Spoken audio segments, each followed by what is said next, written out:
Hey everyone, and welcome to WDIM News. I am your host, Eric. Thank you very much for joining me today, where I will begin with an update on the actors' strike in Hollywood. If you listened to my podcast last week, I told you that it looked like an end was coming soon, and while that still may be true, the end has not come yet. But some interesting stuff did happen in the past week, which I will share with you.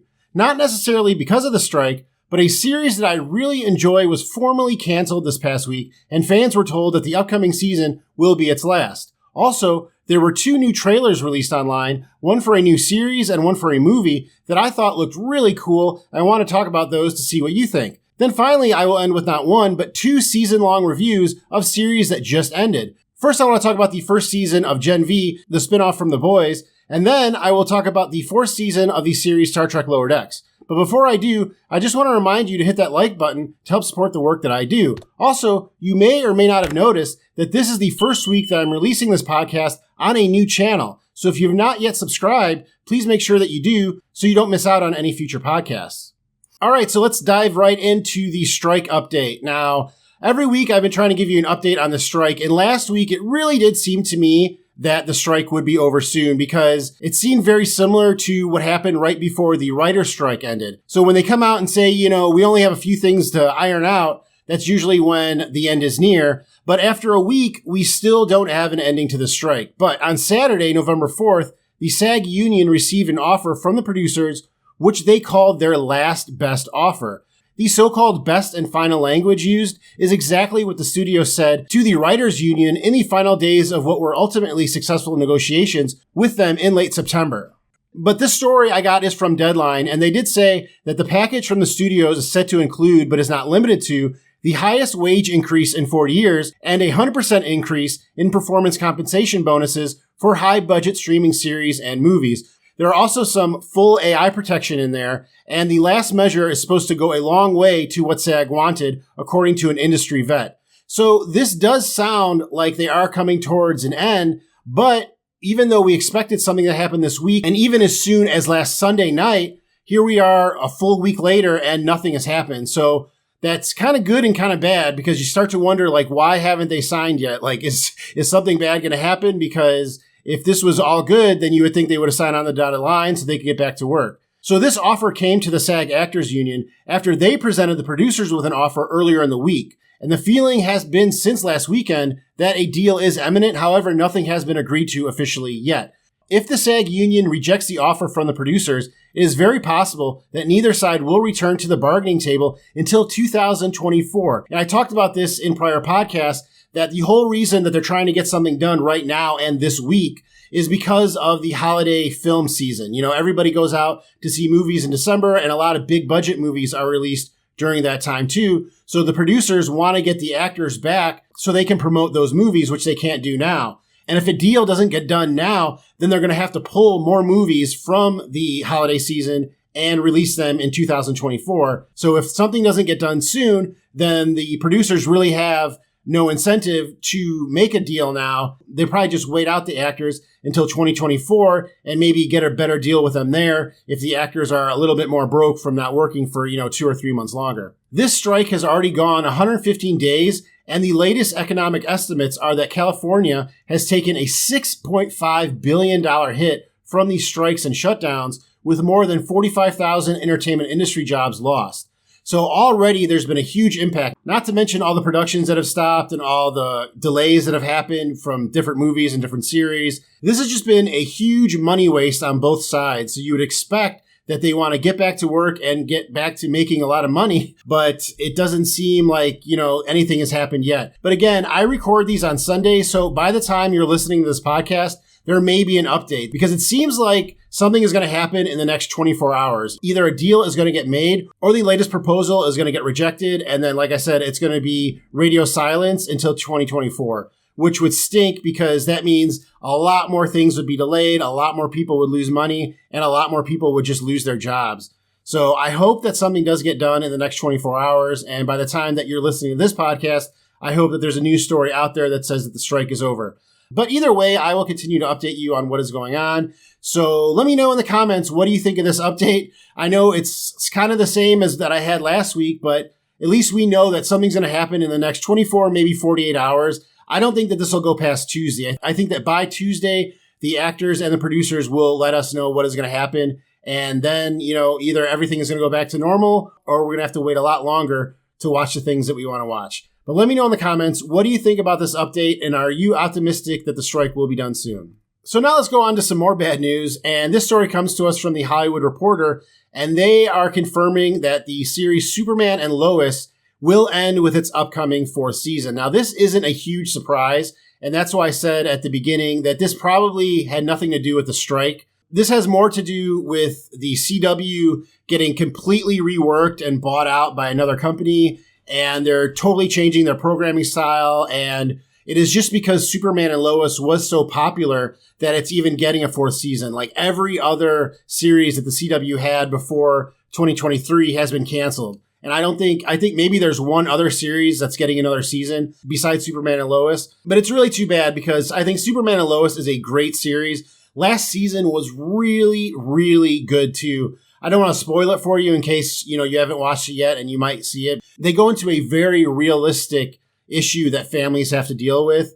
And the way that they do it, I just thought was great. I mean, a lot of times you will forget that you're watching a superhero series and the performances are great. I think the guy who does Superman, Tyler Hoechlin, I think is his name. He does a fantastic job as both Superman and Clark Kent. Lois is great. All the other supporting characters are great. The characters in Smallville are great. I mean, it really is a melding of the best parts of a lot of the Superman shows that have come before it. And it's sad that we're only going to get, one more season. But this is what the Hollywood Reporter had to say.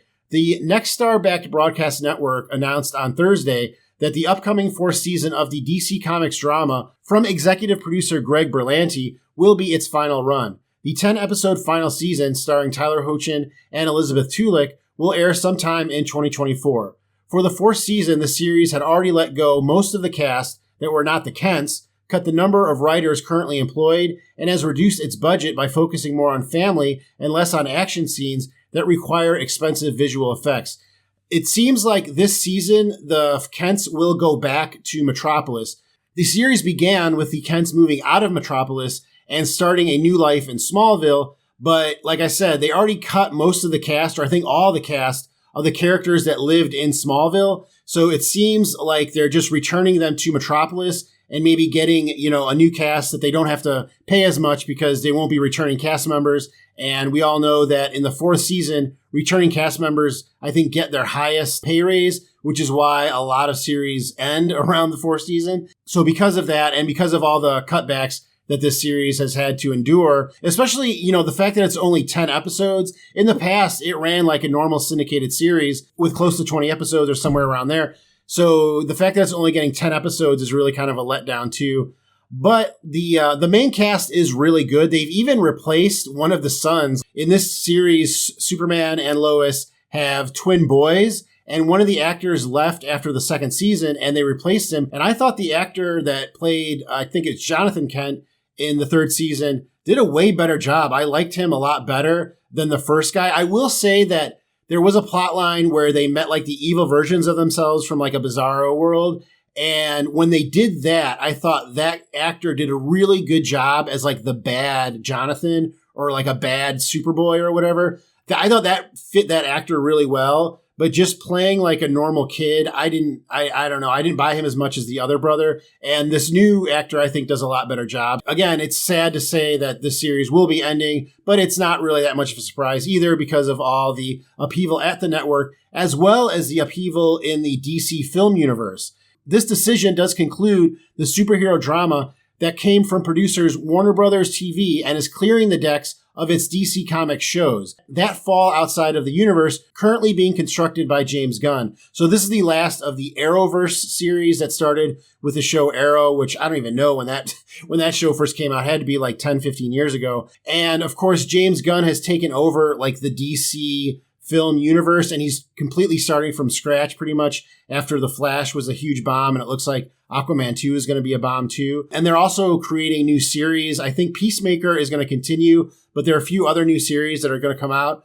And not to mention that James Gunn is currently writing and casting a new Superman for a future film. And I know that even though there have been multiple Supermen before, I think that they would rather just have one actor playing Superman, one story, because they already got two Batman. I mean, I know there's going to be a different Batman than Robert Pattinson, who's the Batman in those films. Like, those films are going to keep going outside of the normal James Gunn DC film universe, and they're going to create another Batman for that. So you're going to have two Batmen, and now you're going to do two Supermen too. It kind of seems kind of silly. So again, it's not a huge surprise that Superman and Lois is coming to an end, but it's sad for me because it's a show that I really enjoy, and I'm going to miss it when it's off the air because there aren't a lot of good superhero series out there. I'm going to talk about one here in a little bit, but outside of The Boys and Gen V, I'm not a huge fan of the MCU series. I think there's only been a couple that I like. I'm kind of meh on the latest season of Loki. And I did like The Peacemaker, but I'm kind of worried about where the DC film universe is going to go. And whenever The Peacemaker does come back as a series, I don't even know when that's going to be. It's probably going to be 2 or 3 years from now. It's already been a while since the first season came out. I don't even know if I'm going to want to watch The Peacemaker as much when it comes back out. So this was a superhero series that I really enjoyed, and I'm sad to see it go. But let me know, have you watched Superman and Lois? If you haven't, I highly, highly recommend it. I mean, if you want to wait till the 4th season is over so you can binge the whole series, whatever, it doesn't really matter because the series is canceled. So it isn't like if you start watching it now, we can bring it back or something like that. I don't think there are any plans, and nobody's going to pick it up or anything because it is part of the bigger DC universe. So the 4th season will be its last. But let me know, are you planning on watching Superman and Lois? Have you watched it? And if you have, what do you think of it? And are you sad that it is coming to an end? All right, so now let's talk about a couple of trailers that were released last week. The first trailer I want to talk about is for the film Kingdom of the Planet of the Apes. Now, this is the 4th movie in the Planet of the Apes reboot franchise, and it follows the 2017 film War for the Planet of the Apes.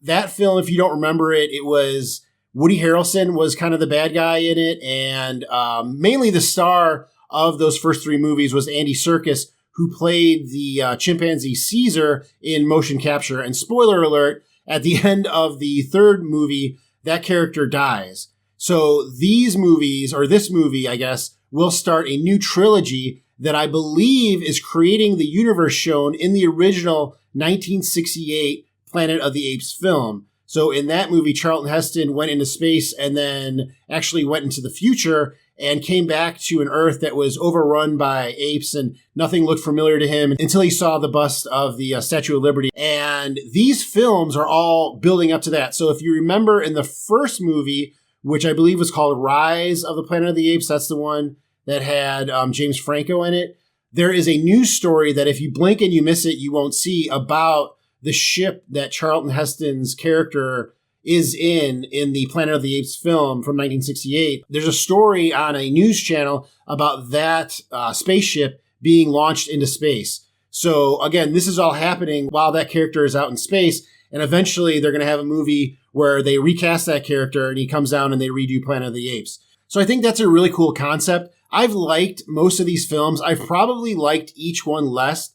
And unfortunately, my favorite part of these films has been the performance of Andy Serkis, and now he's gone. So I wasn't really excited about this film until I saw the trailer. And the trailer is pretty epic. So this is the synopsis for this movie. Generations after the events of War for the Planet of the Apes, many ape clans have emerged in the oasis to which Caesar led his fellow apes, while humans have regressed into a feral state. There was some kind of disease or virus in that last movie too that was turning humans feral and they couldn't talk. So I wonder if that's where we are now, if none of the humans can talk, because I don't believe that the humans in the original Planet of the Apes could talk either. I mean, I know that this whole series started with a virus in the original movie, but that in the 3rd movie that it's changed or something, and now humans can't talk anymore. So this must be, the progression from that. When the ape leader, Proximus Caesar, perverts the teachings of Caesar to enslave other clans in search of the last traces of a secret human technology, the ape Noah embarks on a journey to find freedom alongside a young human woman named May. The film stars Owen Teague as Noah, a young chimpanzee born generations after Caesar's time. Owen Teague is an actor that I actually like. He was in the remake of The Stand. I know he's been in some other things too. He was in the It films. But I did not like the remake of The Stand, but I liked him. I thought that he did a really good job, and he seemed like a good actor. You know when you can just tell a good actor in a bad movie? Like that definitely happened to him. So I'm really excited to see him kind of take over. Maybe he's going to be like the new Caesar that Andy Serkis was. Or the other characters include Freya Allen as May, a feral young woman who joins Noah on his journey. Freya Allen is the girl from the Witcher series. She's the one with the blonde hair. I can't remember that character's name. I don't even think I watched the last season of The Witcher after really liking the first season. That show is just all over the place, but she looks like she's doing a pretty good job in this film, so I'm excited to see what she can do. And then also we have Kevin Durand as Proximus Caesar, a powerful young chimpanzee ruler who leads a coastal clan of apes in search of human technology. Kevin Durand has been in a lot of things too.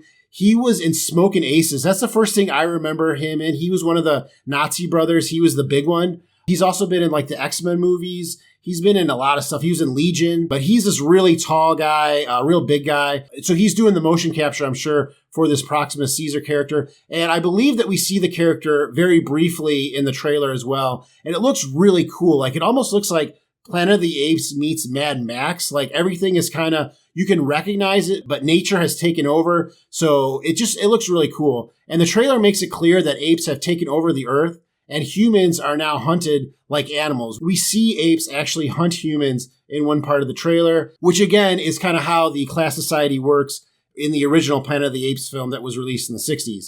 It does seem, though, that apes are starting to use the technology of the human race for themselves as weapons. And it looks like in one scene, they find a nuclear silo, and in another, they find a high-powered telescope. So it's obvious that now that apes have taken over the earth, there's different apes that are trying to, just control everything. And they're looking to the past to control everything. And there are probably these huge weapons laying, beneath the earth that nobody knows about because all the humans can't talk to each other and they're generations away from ones that could talk. Nobody knows that they're still there. So there's just these huge cache of weapons everywhere. And in prior films in this series, apes have picked up guns and shot them. I know in the last film they did. So they can use our technology. So I'm sure they're just searching for a nuclear bomb or something like that. It's interesting because, as I mentioned, Owen Teague starred in a remake of The Stand. That's kind of like what The Stand was about. Humanity was pretty much wiped off the earth, and the humans that were left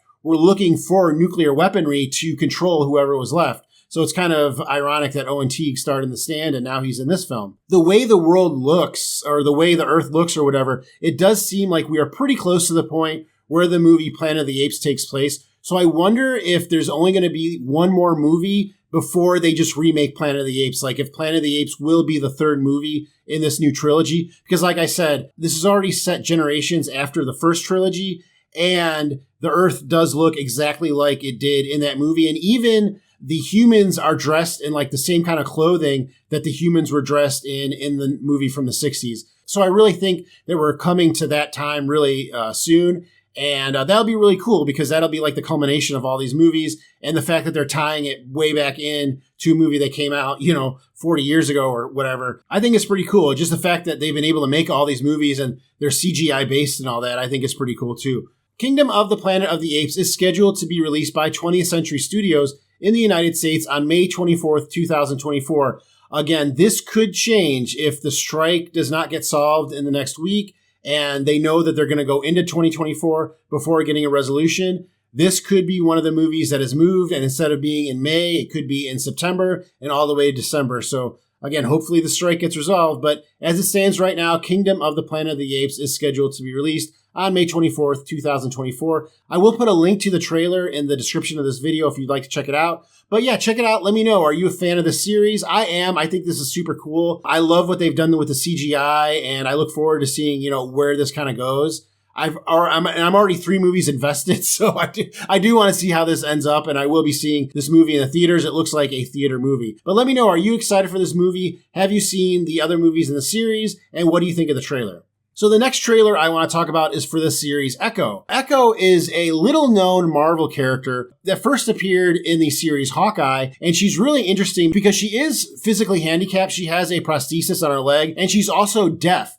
But she's a total badass. I mean, in the comics, she has a totally different backstory and a different power set, and I'm going to go over that a little bit. But I really do think she's an interesting character, and I'm glad she got her own series. A lot of people were surprised that she did get her own series because her character is rather new in the comics and she isn't, a real big deal. But like I said, I'm going to explain this series a little bit better. And as I do, it'll kind of make sense as to where she fits in the MCU. So Echo will be the first MCU series released under the Spotlight banner for select series that focus more on grounded, character-driven stories and less about impacting the larger MCU narrative. So this is a really long way of saying that the MCU has learned that they don't need to connect everything together. Like, everybody doesn't want to watch 30 different things just to watch the new thing.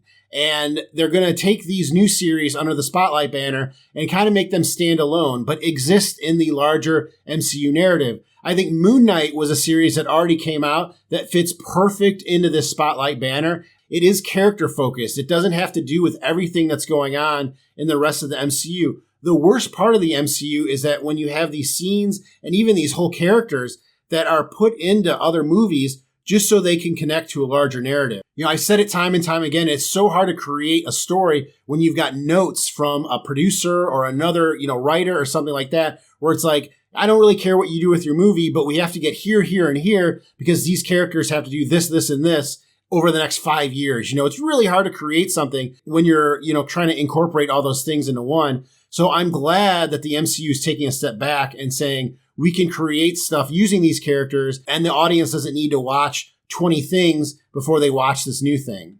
So this is the synopsis for Echo. Following the events of Hawkeye, the series that came out in 2021, Maya Lopez returns to her hometown in Oklahoma, where she must come to terms with her past, reconnect with her Native American roots, and embrace her family and community. The showrunner of Echo has stated that Maya will have a different power set than her character has in the comics, and that her power set will be tied to her Native American heritage. I think this is a really smart idea. In the comics, Echo just has the ability to copy anybody else's movements. I don't know if she can copy powers. She's one of those fighters that can just copy whatever somebody does.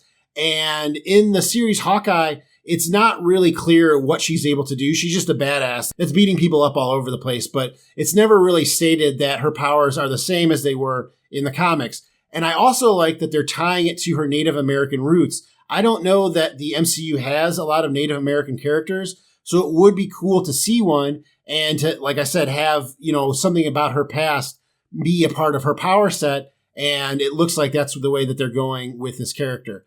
Now, at the end of the series Hawkeye, Maya shot Wilson Fisk, aka Kingpin, in the face, and both will be main characters in the series. It was always believed that the Kingpin survived that, bullet, and that he would appear again. I just mentioned how you don't have to watch a bunch of things before you watch this series. I think the only series that you have to watch is Hawkeye. But then it's like, if you watch Hawkeye, well, then you have to watch all the series that lead up to that. So I don't know. I guess it is kind of a catch-22 with the MCU right now. Either way, you have to watch something to understand what's going on. But I guess if you just watch Hawkeye with the attitude that you want to learn about Maya Lopez and what she's about, I think you can just watch Hawkeye and you don't have to worry about anything else. But you might not understand some of the things that are going on in Hawkeye. But anyway, Vincent D'Onofrio is also reprising his role as the Kingpin from the series Hawkeye, and he also played the character in the Netflix Marvel Universe. Now, speaking of that, Daredevil will also be appearing in Echo, and he does so in the trailer as well. And in the trailer, he's wearing his old black suit and his red suit, which he wore in the Netflix series. Daredevil had also appeared in the MCU series She-Hulk wearing a yellow and red suit. But I think that this series may take place during the Netflix series, just because it looks like in one scene, Maya Lopez is a little bit younger. Like, she looks not as polished as she does in the Hawkeye series. So I think that this may take place in that past for a little bit, and it may work as a way of connecting the Marvel Netflix universe to the MCU universe, because they've said that the characters are different, but they're the same also. The MCU does this, multiverse kind of thing where characters are a little bit different in all these different universes. So these characters that have appeared in the Netflix series, Daredevil and Kingpin, will have a lot of similar traits and have a similar past as their characters from the Netflix universe, whatever you want to call it, but they will be different in their own ways too. And of course, they're being played by the same actors. I know that they are recasting some characters as well. Wilson Fisk's wife, I think, is being recast or has been recast. One thing that's kind of weird about the Daredevil series is that they've filmed about half of the first season, and then they fired the whole creative team. So they did hire somebody else, but with the series going a different direction, it's unknown how much of any of that content that had already been filmed will be used. So that's kind of interesting. I wonder if any of those scenes will be used for Echo or something like that, because it does seem like they're going a different way with the Daredevil MCU series. Besides Vincent D'Onofrio returning for the Daredevil series as well, Jon Bernthal will also be reprising the role of the Punisher that he played in the Netflix Marvel Universe. So again, there is some connectivity to the Netflix universe or whatever you want to call it, but these are supposed to be new versions of the characters. And already with Daredevil and Kingpin appearing in She-Hulk and Hawkeye, the characters were already a little different. I know Matt Murdock was like a little more happy than he was in the Netflix series. And Wilson Fisk was super strong. Like he rips the door right off a car, which I don't think he was able to do in the Netflix series. So being a fan of the Netflix Daredevil series, I'm excited for Echo and I'm excited for the Marvel Spotlight Initiative or whatever you want to call it, because I do think that these character-focused stories are a little better than the ones that connect to, the Avengers and everything like that. I think that it can be for different age groups. I think that you may have, like myself, the older age group that kind of likes to see more character-driven stuff, good dialogue, plot lines that make sense. I mean, those are things that us older guys kind of like to see. Whereas, kids and stuff and younger people are more about the explosions and the cool scenes and the superhero poses and all that. I don't mean everyone. If you're not one of those people, I'm not trying to cast you out or anything like that. I'm saying for the most part, that's probably the way it is. And that's probably the way that the creative team behind these series are looking at it. So I'm excited for Echo. I think it's going to be good. I think it's probably going to be the MCU series that I've liked the most since Moon Knight. And there's a reason for that because both series are probably going to be very similar. The trailer is pretty violent, especially for an MCU series. Everyone is fighting all the time. There are some cool shots of Native American stuff, which is probably from not just the distant past, but her, going back to Oklahoma. Echo is scheduled to be released in its entirety simultaneously on Disney Plus and Hulu on January 10th, 2024, and will consist of 5 episodes. So that's another way this is different, because usually the MCU series are released week to week, and this one will be released all at once. Plus, it's only 5 episodes, which makes it pretty short for an MCU series. So I think that will also help it. Let me know, are you excited for this series? I will also put a link to this trailer in the description of this video. Watch it, let me know what you think, and are you excited for Echo? Will you be watching it? And do you think that the MCU has a chance of putting out something good, or is everything they touch pretty much not good? Because it seems like the last few things that they've done have been pretty not good. So the bar is set pretty low, I think, for something that is actually worth watching. But let me know, will you be watching this new series, and do you like the trailer? All right, so now let's get into my reviews. And first, let's talk about the first season of Gen V. Now, for this review, I'm going to first do a non-spoiler review, and then I'm going to get into spoilers just in case you haven't seen the first season yet, or if you're a few episodes behind. Overall, I like the series, and I thought it was just as good or better. I mean, for me, The Boys is a good series. I like it. Jack Quaid is really good on it. Carl Urban is really good on it. And there are other actors that I like there. But I do feel like it's been a show of diminishing returns. I feel like I've liked the first season the most. And every other season, it seems like it gets a little bit more ridiculous, which I don't really like. And I think that Gen V kind of balanced it well. I think that they balanced the ridiculousness of this universe well with actually a good story, building a good narrative, and creating good characters. In fact, I thought the characters on this series were surprisingly relatable, which is probably because the show's creators were able to tie real-world problems into each of these characters' amazing abilities, such as having to live up to their parents' expectations, having your parents scared of the person that you have become, things like binging, cutting, and the effects of social media. And I just thought that was all really smart. Like each of these characters, and I'm not going to spoil it for you now in case you haven't seen it, but they all have these amazing abilities and lead these amazing lives. But they also have real world problems. Like each of them has something going on that is very relatable to a normal human being and a normal person, in this age group. So I thought that was just really, really smart how the writers were able to do that. And it's one of my favorite parts of the series. I talked about kind of the ridiculousness of the sex and the violence. And I think that Gen V front loaded the sex and violence in the first half of the season. And the second half made the series feel a lot more realistic. So I talked about Gen V, I think, after I watched the first 2 or 3 episodes. And to me, some of the sex and violence is just too crazy, like crazy in a way that it takes away from a good story.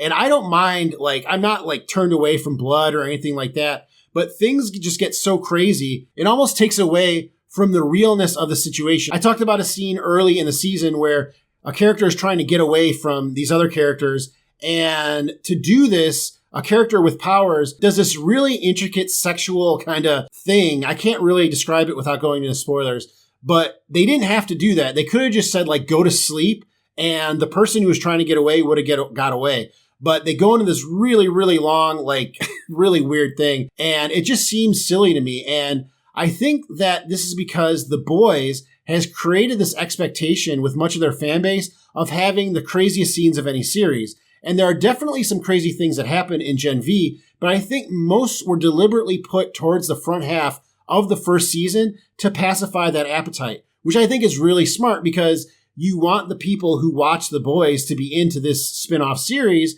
And by putting all that stuff at the front of the series that you know that a lot of the fan base from The Boys is going to enjoy, then doing that and then getting that out of the way and then concentrating on your characters for the rest of the series makes a lot of sense to me. And I don't think you really lost anything by doing that. I do think that some crazy stuff happens towards the end of the season. It's not like it goes vanilla after the halfway point. Trust me, there's blood and guts and sex throughout, but it's not as crazy and cartoonish. You know what I mean? Like it's not that out there. And I literally mean cartoonish because there is a part where puppets come into play. Like I said, I don't want to get into spoilers, but yeah, there's definitely some crazy stuff that happens. And I think it worked really well. And perhaps in the second season of Gen V, they don't have to do that as much, or maybe they can spread it out a little bit more. Also, I enjoyed the cameos from the characters from The Boys, and I did not think that they took over the show at any point. Many times a spinoff will lean on the importance and popularity of the characters from the main series to propel the new one, but I did not feel like that with Gen V. I also really did feel like Gen V existed in the same universe as The Boys before any characters from that series showed up. So there are some surprise quote-unquote cameos. I don't know if it's really a surprise anymore because I know a lot of things get leaked out, and I'm trying not to leak anything. I'm trying not to spoil anything for you if you haven't watched the series, but there are a few cameos that pop up. And when they do, it does feel very deliberate, and it doesn't feel like, oh, I just need to see Iron Man because this is something in the MCU and he's the most popular character. It doesn't feel like that in Gen V. It does feel like this show has its own legs in the same universe, and nothing feels foreign. Even though you don't get appearances from characters from The Boys early on, it still feels like this exists in the same universe by the way the characters act and talk. And, it doesn't feel like different writers or different directors were used on Gen V. It does feel like it's just a different corner of the same universe. I also thought that for the most part, the series was paced well. I didn't feel like anything that happened was just there to fill time or to make some connection to the Boys universe. And I kind of just talked about how, I thought a lot of the sex and violence was front loaded, and that was a good idea. I think that paced the series well because if it wasn't there, I think people would have tuned out of Gen V and thought, this is like the vanilla version of The Boys, this is for kids or something like that. You know how forgiving the internet is. I'm sure that the writers are very cognizant of that. But I do have a slight problem with an event that occurs towards the end of the season that I will discuss in spoilers that I think hurt the pacing a little bit. So for the most part, I thought the show was paced pretty well, but there is something that happened towards the end that I'm going to talk about in spoilers that, it doesn't sit very well with me. So if you have watched this season, I am interested to hear what you think of it. But for me, for the most part, I think the series was paced well. If you like The Boys, I do not see a reason why you would not like Gen V. Gen V was renewed for a second season, and I will be really excited to see it when it comes out. According to the people that run these shows, the next season of The Boys, which will be released in 2024, will take place days after the season finale of Gen V. Then, the second season of Gen V will take place soon after the events of the upcoming season of The Boys. Even though they are interconnected, it doesn't feel like the MCU where things are just thrown into other stories because they have to connect later on. Like something happens in Gen V that they're going to have to deal with on The Boys, but it doesn't feel like it's forced. Again, it's just something else that's happening in the universe of The Boys. And if anything, this could be like a prequel to the next season of The Boys. You could look at it like that. But I do think that these characters are strong enough to stand on their own legs, and they don't need the characters on The Boys. And I think that the second season of Gen V will not be like a team up. I think that they'll just go back into their own corner and maybe interact with a couple of characters from the main series, but for the most part, stand alone. So that's my feeling of it. I think that if you like The Boys, you should definitely watch it. If you didn't like The Boys, maybe because you thought it was too crazy. Again, the beginning of Gen V is pretty crazy. So if that turned you off on The Boys, it'll probably turn you off on Gen V. If you can make it through the whole season, though, I think you'll like it. I think that Gen V is definitely a good series. I think that the characters are very strong, and I'm going to talk about the characters more in spoilers, but the characters are my favorite part of this show. Not the superpowers, not the fight scenes or anything like that. I think that really the characters are relatable even as superheroes, and that's the best part of the show. So now let's go into spoilers. So if you've not watched the first season of Gen V, you can fast forward now. There are time codes in the description and also on the time bar below. So first, I really like how Gen V skewed the material it is based on, which is the X-Men, in a similar way that the characters on The Boys are a play on the characters in the Marvel and DC universes, especially how they made Kate, who is a telepath like Professor X, act in a way that was really more like Magneto by organizing the supes at the university to rise up against humanity, while Andre, who can control metal like Magneto, was more a hero type who wanted to save the people he cared about while working within the system. I just thought that was really smart. I didn't really think about this until after watching it. It really made me think, wait a minute, like Kate really turned into Magneto and Andre is kind of more like Professor X, even though the power sets are completely, opposite. So I thought that was really cool. I'm sure that was done on purpose. The people who write these stories are huge comic fans. I mean, you have to be able to construct this universe.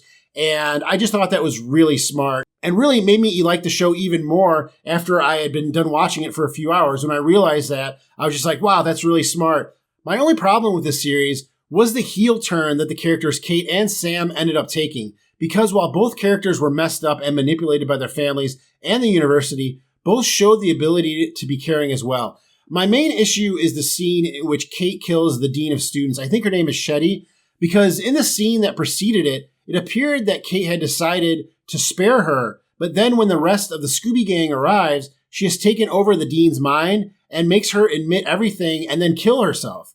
To me, it felt like the audience missed a scene in between these two, where after Kate did trust the dean, she is somehow betrayed and then does what she ends up doing that we see on screen. It was just really weird because it was towards the end of, I think, the second to last episode or the third to last episode, and it cuts in a way that you're like, wait, did this really happen? Is Kate making the Scooby Gang feel like this happened and pushing this, thought into their minds and that this didn't really happen? But in the final episode, it's evident that no, it did really happen. She really did kill herself and Kate made her do that. So I just thought that was really kind of strange, like how that came to be. And to me, it did feel like the audience missed a scene. Like there was something that happened after Kate kind of looked at the dean and was like, oh, you're telling the truth. You really do care about me. To her in the next scene, making her kill herself and admit all the horrible things that she's done. I mean, yes, she did horrible things and she was trying to kill all the supes, but it just felt like something was disjointed. Sam also takes a real hard turn after first being introduced as an almost simple giant fish out of water type character. He doesn't even seem to get that upset over his brother dying and forgives Kate pretty quickly after she made his brother forget about him over and over again. But after being left alone for what seems to be about 20 minutes, he joins the MAGA wing of the superhero community. Again, it just seems like the audience missed part of his development off screen. He seems like this really sweet character at first. Like, obviously, he's got these crazy powers and he's definitely got some mental issues. He's seeing puppets and stuff like that. But he seems to fall in love. And like I said, he's just presented as this fish out of water, gentle giant kind of character. And then he goes to one party and one rally and he's full on bad guy. I mean, I understand that in the final scene or close to the third act of the final episode, he does ask Kate to, make him not care about things, which is a sign that he does still have some good in him. And I do think that maybe his brother is still a part of him somehow. He was getting blood transfusions when we first saw those two characters. So I think that's from maybe something from the blood transfusion and the V. Maybe he's got the V that was from his brother. And because of that, that is somehow making him communicate with him through the grave or something like that. I don't know. But I do think that his heel turn was really hard. And maybe it was because the season only had so many episodes. It was only 8 episodes, I think. they couldn't really tell his story because it would have been nice to see how he went from just being the sweet guy who wanted to make Emma feel like, she was a hero again, to in the last episode saying that she'll never be a hero. That happened super quick. I mean, not even talking about episodes, in the time of the series, that was 24 hours or something like that. So to make that turn so quickly, I just thought was really crazy. And I don't know. Again, for me, the best part of the series is the characters. And these two characters, while I still do like them, I think they're interesting, and I kind of like their backstory and how they've been created, the way they turned into the bad guys, I think was a little quick. And I don't know if that was pacing because they only had 8 episodes. But again, maybe in future seasons or future episodes, we'll learn, something that happened off screen and why, especially with Kate, why she made the decision that she did. But that's really my only critique. Everything else I think was great about the season, and I think it's just as good as any season of The Boys. But let me know, do you agree with me? Do you think that this was a great season? Do you agree with my critiques of this season of Gen V? And will you be watching the upcoming season of The Boys and the second season of Gen V when they are released? Let me know in the comments below. All right, so finally, we're going to do a review of the 4th season of Lower Decks. Now, I understand that I usually just do episode reviews, but since this is the final episode of the season, I might as well just do the whole season because obviously much of the season was leading up to the events of this episode. I like this episode more than episode 9. I still feel like using Nicholas Locarno as the main villain came out of nowhere after seemingly setting up the villain since the first episode this season. And watching this last episode, I feel like if they would have had Mariner's revelation about Sito happen earlier in the season, then having Locarno show up would have made more sense. So in the 9th episode, you have Mariner admitting to a Klingon in a cave that the reason that she's acting like this is because she looked up to Sito Jaxa, and after she died, Mariner kind of lost her way. That would have made a lot more sense happening earlier in the season. And then if a few episodes later we see Nicholas Locarno, well, obviously Sito and Locarno have a connection because of the episode The First Duty. So that would have tied the TNG episode Lower Decks as well as The First Duty back into Lower Decks and into this season. So I think just with that little change, I think it would have made a lot more sense. I mean, even though Locarno hardly mentions Sito, and she obviously has nothing to do with his motivations, it still would have made more sense seeing him if we got a callback to Sito earlier in this season. I mean, that's just my point of view. I don't know. I know that a lot of people kind of agree with me that having Locarno as the villain came out of nowhere. Now, if you didn't set up the villain, I don't think it would have made as big a deal. But showing us the villain every episode pretty much, and then having it be Nick Locarno when there's really no way anybody could have figured out that it was him, I don't know. It just, again, it felt out of left field or rushed for something that has been set up all season, which is bad. That should never be. So even after watching the finale, I still kind of feel that way about having Locarno as the main villain. I did like how in the final episode they tied Tendy's family back into the story, and we saw the return of her sister, who was voiced by Ariel Winter from Modern Family. Even though Tendy leaves the ship, she is obviously going to be back. This is now the 3rd season out of 4 of Lower Decks where a character has left the ship at the end. I talked about this in my breakdown of the episode that I released on Friday this past week. So if you've not checked out my breakdown of the finale of season 4 of Lower Decks, make sure you click on that link after you're done with this podcast. But, Lower Decks, maybe don't do this again. Maybe don't have a character leave the ship at the end of the season. At the end of season 1, it was Boimler. At the end of season 2, it was the captain. And now in this season, it's Tendi. I mean, 4 seasons, 3 characters. Let's not do this anymore, okay? It's obvious that you like to do that, but Mike McMahon, let's not do that anymore, okay? Let's just not do that because we know that Tendi is going to be back. They did introduce T'Lyn this season, but I don't think that she's going to be a replacement for Tendi. I fully expect Tendi to be back on the ship by the 2nd episode of the next season of Lower Decks. I also enjoyed Boimler's development this season, and I am okay if he is not a nervous wreck all the time.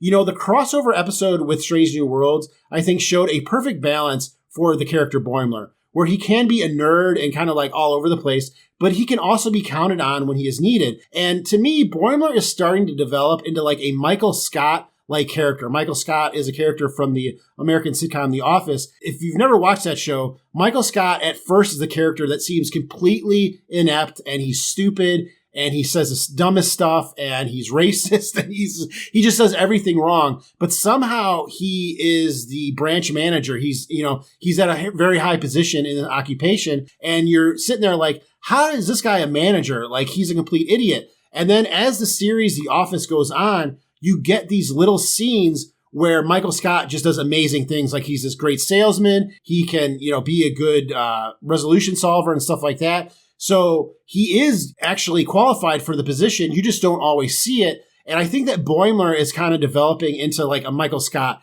Like, he can be silly and he can be funny and he can be Boimler. But when it really gets down to it, Boimler is a good officer. He's the kind of officer that you want, just like Michael Scott's the kind of manager that you would want. So I like that. I like that, like I said, Boimler is becoming like a Michael Scott. And I think it really fits well. I think that he did a great job in the crossover. He did a great job in this finale. And I like where he's going. I don't think that he has to be one or the other. He can be both.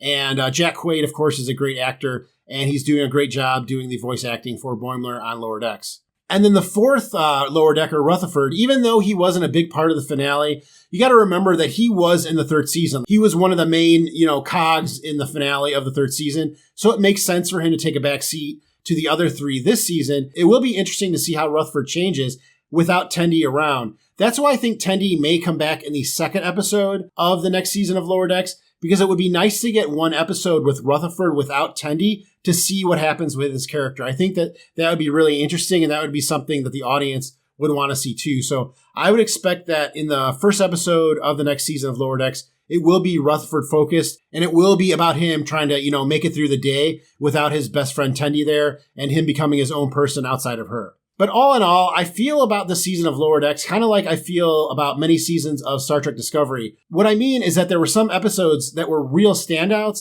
and I enjoyed seeing the characters develop. But the reveal and the overarching plotline really didn't land for me and puts a cloud over the entire season. So I would probably grade this season as the third best one behind the third season, last season, and the second season in terms of how much I enjoyed it. Star Trek really needs to stop with these season-long plot lines that lead to a big reveal that hardly ever land as it's meant to. And I talked about this with Discovery a lot.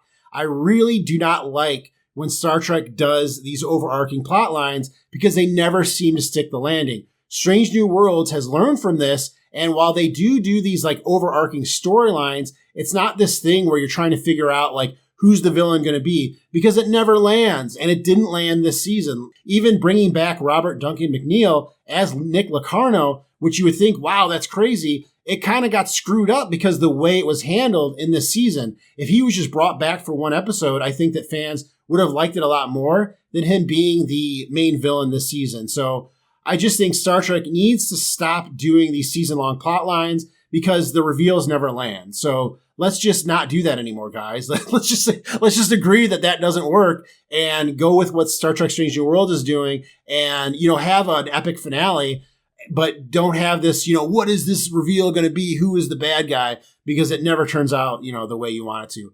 But again, all in all, I did like the season. It's probably out of 4 seasons, it's the one I like third best. So not the worst, but not the best. I do look forward to future seasons of Lower Decks. The one thing I don't like is that season 5, so the next season of Lower Decks, has already been written, and I believe it may already be close to completion. I don't like that because since the season is already done, season 5, they can't take any critiques from season 4 and add it to season 5. So they may have thought that they hit a home run with season 4, and if a lot of people didn't like it and they base season 5 off season 4, then season 5 is going to, hurt because of it.